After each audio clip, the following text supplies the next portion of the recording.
Hello दोस्तों, नमस्कार। एक बार फिर से आप सभी का स्वागत है आपके अपने यूट्यूब चैनल कंपटीशन गौरव में।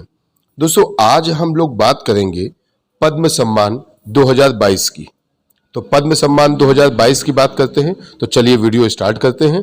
और अगर ये वीडियो आपको अच्छा लगे तो प्लीज़ इसे लाइक करें, शेयर करें, और अब तक अगर हमारे यूट्यूब चैनल को आपने सब्सक्राइब न किया है तो इसे सब्सक्राइब करें। चलिए स्टार्ट करते हैं। सबसे पहले बात करते हैं कि ये पद्म सम्मान किसको मिल सकता है। तो समझिएगा, पद्म सम्मान कला, समाज सेवा, विज्ञान, उद्योग, व्यापार, चिकित्सा, सामाजिक सेवा, खेलकूद, साहित्य, किसी भी क्षेत्र में दिया जा सकता है। इसकी स्टार्टिंग 1954 से हुई थी। 1954 से इसकी स्टार्टिंग हुई थी। हालांकि 1978 में, 79 में, 1993 में, 1997 में, ये 4 जो वर्ष हैं, इनमें पद्म सम्मान की घोषणा नहीं की गई।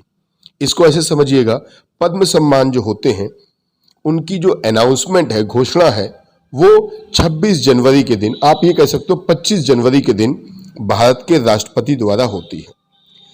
कैसे मिलता है सम्मान, ये कोई बहुत वो नहीं है, फिर भी आपको बता दें कि इसकी एक बाकायदा एक कमेटी होती है जो अलग अलग क्षेत्रों से जो लोग नामांकन कराते हैं उनकी जांच करती है। इस जो ये समिति है, इसमें कैबिनेट सचिव होते हैं, गृह सचिव यानी होम जो सेक्रेटरी हैं वो होते हैं, राष्ट्रपति के सचिव भी होते हैं, और लगभग 4 से 6 लोग इस कमेटी में होते हैं। और ये कमेटी बाकायदा एक एक लोग, जितने भी लोगों का नामांकन आया है, इनको चेक करती हैं, इनके कार्यों को देखती हैं। अगर उनको लगता है कि इनका कार्य असाधारण है तो उनको चुना जाता है। हालांकि इन पुरस्कारों की घोषणा 25-26 जनवरी को, अनाउंसमेंट जो है वो 25-26 जनवरी को होता है, लेकिन मोस्टली सामान्यतः हम कह सकते हैं इनको मार्च-अप्रैल में दिया जाता है राष्ट्रपति भवन में, ठीक है ना। यानी दिया जाएगा मार्च-अप्रैल में राष्ट्रपति भवन में, राष्ट्रपति के द्वारा। यहाँ पे एक चीज और समझिएगा, ये जो सम्मान जितने भी हैं पद्म सम्मान, इनमें किसी तरह की राशि नहीं दी जाती है, बल्कि सब में कांसे से बना हुआ एक मेडल दिया जाता है जिसमें कमल का फूल बना होता है। कांसा मतलब वही ब्रॉन्ज से बना हुआ ये मेडल होता है, ठीक है। तो चलिए आगे बढ़ते हैं। पहले, भारत का सर्वोच्च नागरिक सम्मान भारत रत्न है। पद्म विभूषण भारत का दूसरा सर्वोच्च नागरिक सम्मान है जो कि असाधारण एवं विशिष्ट सेवा के लिए दिया जाता है। पद्म भूषण भारत का तीसरा सर्वोच्च नागरिक सम्मान है जो कि उच्च क्रम की विशिष्ट सेवा के लिए दिया जाता है। और पद्मश्री भारत का चौथा सर्वोच्च नागरिक सम्मान है जो कि प्रतिष्ठित सेवा के लिए दिया जाता है। भारत रत्न के विषय में ज़्यादा नहीं बताएंगे क्योंकि ऑलरेडी इसका एक मेरा वीडियो पड़ा हुआ है। तो आज हम लोग बात करेंगे 2022 में किन लोगों को पद्म विभूषण, पद्म भूषण एवं पद्मश्री मिला है। तो चलिए देखते हैं। वर्ष 2022 के लिए कुल 4 लोगों को पद्म विभूषण सम्मान दिया जाएगा, 17 लोगों को पद्म भूषण सम्मान दिया जाएगा और 107 लोगों को पद्मश्री सम्मान दिया जाएगा। इसका मतलब कुल मिला के 128 लोगों को यह सम्मान दिया जाएगा। इन 128 लोगों में से 34 महिलाएं भी शामिल हैं। इसके अतिरिक्त इस बार 6 खिलाड़ियों को भी ये सम्मान मिला है। हालांकि उसमें से एक खिलाड़ी को पद्म भूषण मिला है और बाकी सभी को पद्मश्री मिला हुआ है, ठीक है। वो भी अभी आगे आप देखेंगे। इसके अतिरिक्त कुल 13 लोगों को मरणोपरांत यानी उनके निधन के पश्चात ये सम्मान मिले हैं। यहाँ पे एक चीज़ ध्यान रखिएगा, पद्म भूषण जिन लोगों को मिला हम उनका बाकायदा सब कुछ बता देंगे। पद्म भूषण के विषय में जिनको जिनको मिला उनके नाम बताएंगे, लेकिन पद्मश्री जिन लोगों को मिला है उनके नाम बताना थोड़ा संभव नहीं है क्योंकि 107 लोग हैं। अगर इनके नाम हम आपको बता भी दें तो भी इनको याद करना थोड़ा सा कठिन होगा। तो पद्म विभूषण और भूषण जो हैं उनकी बाकायदा बता देंगे और पद्मश्री के नाम आपको नहीं बता पाएंगे, है ना। बाकी आप चाहें तो सर्च कर दीजिएगा गूगल पे, ठीक है। चलिए देखते हैं। तो पद्म विभूषण जिन 4 लोगों को मिला है उसमें पहला नाम है प्रभा अत्रे का। इनकी फोटो आप स्क्रीन पर देख पा रहे हैं। सितंबर 1932 में इनका जन्म हुआ ये इस सदी के आप कह सकते हो बहुत महान विचारक हैं, कला प्रेमी हैं, संगीतज्ञ भी हैं और इनको 1990 में पद्मश्री सम्मान भी मिल चुका है जो कि चौथा सर्वोच्च सम्मान होता है, और सन 2002 में पद्म भूषण जो कि तीसरा सर्वोच्च सम्मान होता है वो भी मिल चुका है। और इस वर्ष इनको पद्म भूषण सम्मान मिला है, अर्थात इनको जो सर्वोच्च नागरिक सम्मान देश के हैं उन 4 में से 2 मिल चुके थे और तीसरा इस वर्ष भी इनको मिल गया है। ठीक है, तो प्रभा अत्रे जी हैं, लगभग 90 वर्ष की हैं, ईश्वर करे ये और 100 साल जीवित रहे। तो ये पहली महिला है जिनको पद्म भूषण मिला इस वर्ष की। ठीक है भाई। अगला नाम है श्री राधेश्याम खेमका जी का, जिनका जन्म 1935 में हुआ और हाल ही में 1921 में काशी में इनकी मौत हुई, यानी इनका निधन हुआ। श्री राधेश्याम खेमका जी जीवन पर्यंत गीता प्रेस गोरखपुर से जुड़े रहे। आपने प्रसिद्ध पत्रिका कल्याण का लगभग 40 वर्षों तक संपादन किया। भारत में शायद ही ऐसा कोई व्यक्ति हो जिसने गीता प्रेस गोरखपुर या कल्याण पत्रिका का नाम न सुना हो। सार्वजनिक जीवन के इस सन्यासी की काशी में अप्रैल 2021 में मृत्यु हो गई, निधन हो गया। आपको यह सम्मान मरणोपरांत मिला है। सार्वजनिक जीवन के इस सन्यासी को हम सब विनम्र श्रद्धांजलि देते हैं। पद्म विभूषण प्राप्तकर्ता तीसरा नाम श्री विपिन रावत जी का है, जिनका जन्म 1958 में पौड़ी गढ़वाल उत्तराखंड में हुआ। हाल ही में 2021 में विमान दुर्घटना में आपका निधन हो गया। आपको यह सम्मान मरणोपरांत मिला है। विपिन रावत जी भारत के पहले सीडीएस अर्थात चीफ ऑफ डिफेंस स्टाफ थे। आप 31 दिसंबर 2016 से 31 दिसंबर 2019 तक भारत में 26वें थल सेना अध्यक्ष थे। 1 जुलाई 2020 को आपको सीडीएस यानी चीफ ऑफ डिफेंस स्टाफ बनाया गया था। इसके अतिरिक्त आपको विशिष्ट सेवा पदक, सेना पदक, युद्ध सेवा पदक, अति विशिष्ट सेवा पदक, उत्तम युद्ध सेवा पदक एवं परम विशिष्ट सेवा पदक जैसे युद्ध के या सेना के सभी विशिष्ट सम्मान प्राप्त हो चुके थे। विमान दुर्घटना में आपकी असमय मृत्यु देश के लिए एक अपूरणीय क्षति है। चलिए अब चौथा नाम आता है श्री कल्याण सिंह जी का। श्री कल्याण सिंह 1932 से 2021 अभी हाल ही में इनकी मौत हुई है और आपको भी यह सम्मान मरणोपरांत मिला है। कल्याण सिंह जी उत्तर प्रदेश के 2 बार मुख्यमंत्री रहे, 1991 में और 1997 में। वे अलीगढ़ से की अतरौली विधानसभा से विधायक रहे हैं, 1 बार सांसद भी रहे हैं और वर्तमान में या ठीक उनके निधन के पहले वो राजस्थान के राज्यपाल भी रह चुके हैं। इसके अतिरिक्त हिमाचल प्रदेश का अतिरिक्त प्रभार भी आपको मिल चुका है। तो कल्याण सिंह जी, तो देखिए ये 4 नाम हमने आज आपको नाम बताए हैं पद्म विभूषण के, जिसमें पहला नाम था प्रभा अत्रे, दूसरा नाम था राधेश्याम खेमका जी का, तीसरा नाम श्री लक्ष्मण विपिन सिंह रावत जी का और चौथा नाम कल्याण सिंह का। ये चारों पद्म विभूषण वाले हो गए। अब हम लोग बात करेंगे पद्म भूषण की। तो इस वर्ष का पद्म भूषण सम्मान कुल 17 लोगों को दिया गया है। ये सम्मान की फोटो आप देख रहे होंगे, ये भी कांसे का बना होता है जिसमें कमल होता है। ठीक है, तो चलिए पहला नाम है श्री गुलाम नबी आज़ाद जी का। ये जम्मू कश्मीर के चीफ मिनिस्टर भी रह चुके हैं, कांग्रेस के बड़े नेता हैं, विपक्ष के बड़े नेता हैं। तो पहला सम्मान श्री गुलाम नबी आज़ाद जी को लोक सेवा के लिए। दूसरा नाम आता है श्री विक्टर बनर्जी जी का। श्री विक्टर बनर्जी जी को ये सम्मान कला के क्षेत्र में दिया गया है। ये पश्चिम बंगाल के, वेस्ट बंगाल के, कलकत्ता के बड़े फिल्म कलाकार हैं, तो इनको कला के क्षेत्र में दिया गया है। ध्यान रखिएगा जितने भी शास्त्रीय गायक हैं, डांसर हैं, एक्टर हैं, एक्ट्रेस हैं, इन सबको जो सम्मान मिलता है वो कला के क्षेत्र में दिया जाता है। ठीक है, तो पहला नाम था गुलाम नबी आजाद और दूसरा नाम है श्री विक्टर बनर्जी। अब बात करते हैं तीसरे नाम की। तीसरा नाम है श्री गुरमीत बावा। ये मरणोपरांत इनको ये सम्मान मिला है और ये सम्मान इनको कला के क्षेत्र में मिला है। पंजाबी सिंगर है पंजाब के क्षेत्र में।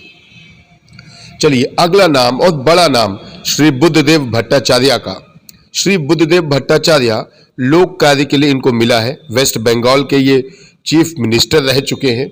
हालांकि इन पुरस्कारों पर भी विवादों का साया आ गया है, क्योंकि बुद्धदेव भट्टाचार्य जी ने ये सम्मान लेने से मना कर दिया है। उन्होंने कहा है कि मैं ये सम्मान ग्रहण नहीं करूंगा। राजनीतिक प्रतिस्पर्धा भी, प्रतिद्वंदा भी होती है, चूंकि बुद्धदेव भट्टाचार्य कम्युनिस्ट पार्टी से, वाम पार्टियों से आते हैं और केंद्र में सरकार बीजेपी की है। ठीक है ना, तो चलिए ये नाम हो गया। चौथा नाम हो गया ये। अगले नाम की ओर बढ़ते हैं। पांचवा नाम है श्री नटराजन चंद्रशेखर का। आपको व्यापार एवं उद्योग की सेवा के क्षेत्र में पुरस्कार मिला है। आप महाराष्ट्र के रहने वाले हैं। ठीक है, चलिए अब छठे नाम की ओर बढ़ते हैं। छठा नाम है श्री कृष्ण एवं श्रीमती सुचित्रा इला। आप दोनों ही लोग व्यापार एवं उद्योग से संबंधित हैं। तेलंगाना राज्य के हैं। भारत बायोटेक, जैसा कि आप फोटो में देख पा रहे होंगे, भारत बायोटेक के ये फाउंडर मेंबर हैं। तो ये छठे नंबर पे हो गए। सातवें नंबर पे आते हैं Cyrus Poonawalla. Serum institute of India के ये एमडी है। अभी आपने कोविशील्ड, कोवी वैक्सीन देखी होगी, ये सब इन्हीं के निर्देशन में ही हुआ है। उसके बाद अगला नंबर है, आठवां नंबर, सत्यनारायण नडेला, जिनका नाम सत्या नडेला लिखा हुआ है और ये सीईओ है माइक्रोसॉफ्ट के। शायद ये आप में से कोई ऐसा हो जिनको माइक्रोसॉफ्ट क्या है ये जानकारी ना हो, तो ये माइक्रोसॉफ्ट के सीईओ है और ये भारत के नागरिक नहीं है, एनआरआई है। ठीक है ना, इस बार एनआरआई लोगों को भी मिला है तो ये एनआरआई है। उसके बाद सुंदर पिचाई, पूरा नाम है सुंदर राजन पिचाई, 9वें नंबर पे आते हैं। ये अमेरिका के हैं निवासी और ये सीईओ गूगल है। आप सभी ने गूगल का नाम सुना होगा, तो ये गूगल के सीईओ है। ये चार इन लोगों के नाम हमने अलग से फोटो लिखी है जो व्यापार के क्षेत्र में जिन्हें मिला है, जिनका बड़ा नाम हुआ व्यापार के क्षेत्र में, तो ये वह चार लोग हैं। तो कुल मिला के 9 नाम हो गए। अब 10वें नाम की ओर बढ़ते हैं। 10वां नाम है सुश्री मधुर जाफरी जी का। सुश्री मधुर जाफरी जी, इन्हें पाक कला के लिए ये मिला हुआ है सम्मान। ठीक है, 11वां नाम आता है राशिद खान जी का। राशिद खान कला के क्षेत्र से है और इन्हें उत्तर प्रदेश की ओर से ये सम्मान मिला हुआ है। 12वां नंबर है देवेंद्र झाझरिया का। इन्हें खेल के क्षेत्र में ये सम्मान मिला है। राजस्थान के निवासी हैं। देवेंद्र झाझरिया के विषय में अलग से भी आगे आपको हम बताएंगे, जहां पे हम केवल और केवल उन जितने भी 6 खिलाड़ी हैं जिन्हें पद्म सम्मान मिला, उनके विषय की बात करेंगे। लेकिन हाँ, जितने खिलाड़ी हैं, देवेंद्र झाझरिया जो है इकलौते खिलाड़ी हैं जिन्हें पद्म भूषण मिला है, बाकी सभी को पद्म श्री मिला हुआ है। ठीक है, 13वां नाम राजीव महर्षि के आता है। ये राजस्थान के हैं और सिविल सेवा के क्षेत्र में इनको ये सम्मान मिला है। 14वां नंबर आता है संजय राजराम जी का। इन्हें मरणोपरांत ये सम्मान दिया गया है। मैक्सिको के निवासी हैं और इन्हें उद्योग और व्यापार और साथ में विज्ञान और इंजीनियरिंग के क्षेत्र में ये सम्मान मिला है। 15 नंबर पर सुश्री प्रतिभा राय आती हैं। इन्हें साहित्य एवं शिक्षा के क्षेत्र में यह सम्मान मिला है और आप उड़ीसा की रहने वाली है। 16वें नंबर पर स्वामी सच्चिदानंद जी आते हैं। इन्हें साहित्य और शिक्षा के क्षेत्र में यह सम्मान मिला है। आप गुजरात के निवासी हैं। और 17वें अंतिम, इस सूची का अंतिम नाम श्री वशिष्ठ त्रिपाठी जी हैं। आप भी साहित्य और शिक्षा के क्षेत्र में हैं, लेकिन आप उत्तर प्रदेश से आते हैं। इसके पहले स्वामी सच्चिदानंद थे जो कि गुजरात से आते थे। ये 17 नाम हो गए। अब हम क्या करेंगे, अब आपको हम उन 6 खिलाड़ियों के विषय में बात करेंगे या उन 6 खिलाड़ियों के विषय में बताएंगे जिन्हें ये सम्मान मिले हैं। इनमें ध्यान रखना है, एक व्यक्ति देवेंद्र झाझरिया को मिला है पद्म भूषण सम्मान, बाकी 5 लोगों को पद्मश्री सम्मान मिला है। तो चलिए एक एक करके उनके विषय में जानकारी करते हैं। देखिए, इन 6 खिलाड़ियों में से पैरा ओलंपियन देवेंद्र झाझरिया पद्म विभूषण प्राप्त करता है, जबकि वंदना कटारिया, प्रमोद भगत, अवनी लखेरा, सुमित अंतली, नीरज चोपड़ा जैसे सभी खिलाड़ी पद्मश्री से सम्मानित हुए हैं। ये सभी खिलाड़ी हाल ही में टोक्यो के ओलंपिक और पैरा ओलंपिक में भारत का नाम विश्व में ऊंचा करके आए हैं। अब हम इन सभी खिलाड़ियों के विषय में एक एक करके बात बताते हैं। देखिए, ये इसलिए कर रहे हैं क्योंकि मुझे लगता है एग्ज़ाम के दृष्टिकोण से, एग्ज़ाम के पॉइंट ऑफ व्यू से इन खिलाड़ियों के विषय में पूछा जा सकता है। वैसे भी ओलंपिक पदक ये प्राप्त करके आए हैं तो इनके विषय में तो पूछा जाएगा ही। ठीक है, तो इन सभी 6 खिलाड़ियों के विषय में हम अलग अलग तो बहुत संक्षेप में आपको जानकारी देते हैं, देखते हैं। तो सबसे पहला नाम पद्म भूषण। जैसा हमने कहा कि इस बार कुल 6 खिलाड़ियों को ये सम्मान मिला है, एक खिलाड़ी को पद्म भूषण मिला है जो कि आपकी स्क्रीन पर इस समय सामने है। यह है राजस्थान के देवेंद्र झाझरिया। देवेंद्र झाझरिया को 2004 और 2016 इन दोनों में ही देवेंद्र झाझरिया ने पैरा ओलंपिक में जेवलिन थ्रो मतलब भाला फेंक, इनमें गोल्ड मेडल मिल चुका है। और इस बार 2020 में जो ये 2021 में हुए हैं, जो 20 में सॉरी हुए हैं, इनमें इनको सिल्वर मेडल मिला है। तो 2 बार ये गोल्ड ला चुके हैं, एक बार ये सिल्वर मेडल ला चुके हैं। और इनकी उपलब्धियों की वजह से सन 2002 में इन्हें अर्जुन अवार्ड भी मिल चुका है और 2012 में इन्हें पद्मश्री सम्मान मिला था। तो देखिए, 2012 में पद्मश्री मिल गया और इस बार इनको मिल गया है पद्म भूषण। ठीक है भैया। और यहाँ पे ये भी याद रखना हम लोगों को है, ये राजस्थान के हैं और इन्होंने अपना ही पैरा ओलंपिक में अपना रिकॉर्ड जो बनाया है उसको भी तोड़ा है। और देखिए, आप लोग जानते हैं कि पैरा ओलंपिक टोक्यो में हुए थे। पैरा ओलंपिक उन खिलाड़ियों के लिए होता है जो शारीरिक रूप से अक्षम है, लेकिन जिस हिसाब से इनका काम है हम कह सकते हैं ये अक्षम नहीं बल्कि दिव्यांग हैं। जबरदस्त प्रदर्शन, तो भैया बहुत बहुत बधाई हो इनको। चलिए अब बात करते हैं अगले नाम की। अगले खिलाड़ी जिसकी तस्वीर आप स्क्रीन पर देख रहे हो, ये है वंदना कटारिया। इन्हें पद्मश्री मिला है। हमने आपसे कहा था कि जो 6 खिलाड़ी हैं उसमें जो अभी पहला खिलाड़ी निकला, बस उनको पद्म विभूषण मिला है, सॉरी पद्म भूषण मिला है और बाकी सभी को मिला है क्या, पद्मश्री। तो ये है वंदना कटारिया। ये वंदना कटारिया हरिद्वार की खिलाड़ी है, उत्तराखंड यूपी की। और ये चर्चा में अचानक आ गई जब इन्होंने ये जो ओलंपिक हुआ है इसमें साउथ अफ्रीका के खिलाफ एक हैट्रिक लगाई थी। और एक चीज़ है, पिछले साल ही इनको अर्जुन अवार्ड मिला था और रानी रामपाल जो अपनी हॉकी टीम की कैप्टन है, रानी रामपाल, तो रानी रामपाल के बाद ये सबसे ज़्यादा गोल करने वाली खिलाड़ी है। हालांकि इस बार हॉकी ओलंपिक में भारत 4थे स्थान पर रहा, ओलंपिक में पदक नहीं जीत पाया, लेकिन हाँ इन लड़कियों ने दिल जीता है, तो इसीलिए रानी रामपाल। ठीक है, दूसरी खिलाड़ी कौन है, रानी रामपाल। 2 खिलाड़ी हो गए हैं। तीसरे खिलाड़ी के तौर पे अब नाम आता है पैरा ओलंपियन प्रमोद भगत जी का। ये इस बार पैरा ओलंपिक में बैडमिंटन में गोल्ड लेके आए हैं।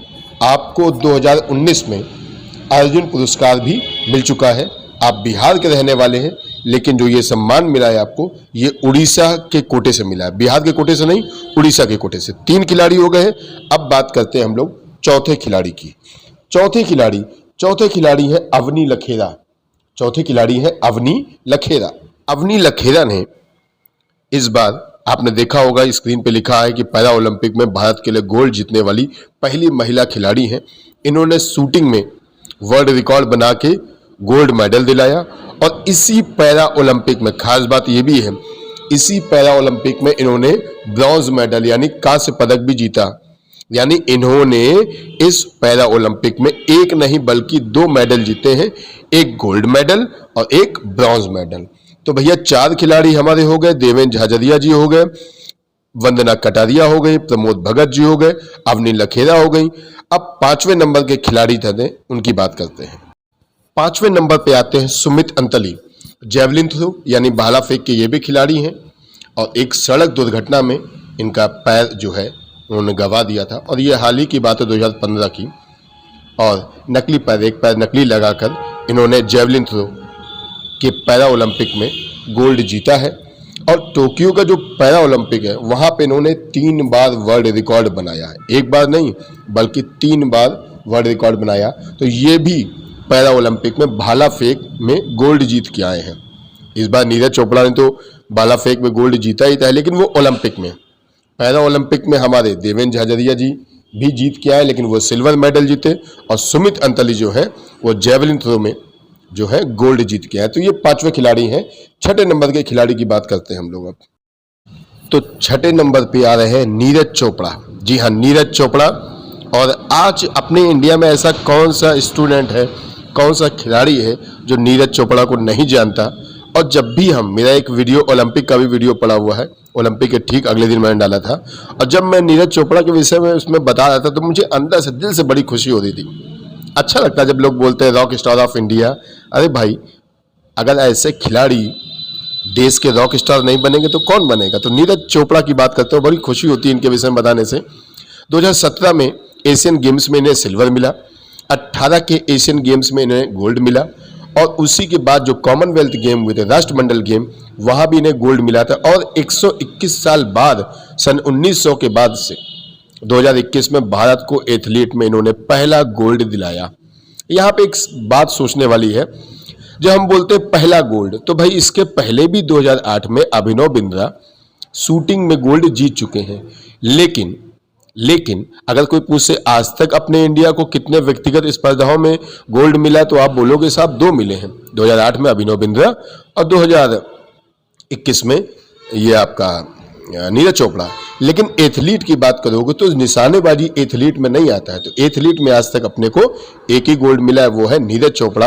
और नीरज चोपड़ा को इस वर्ष पद्मश्री सम्मान मिला है। कई लोग कह रहे थे कि नीरज चोपड़ा ने पहली बार एथलीट का एथलीट में गोल्ड जीता है तो इन्हें बड़ा सम्मान मिलना चाहिए था, मिलेगा।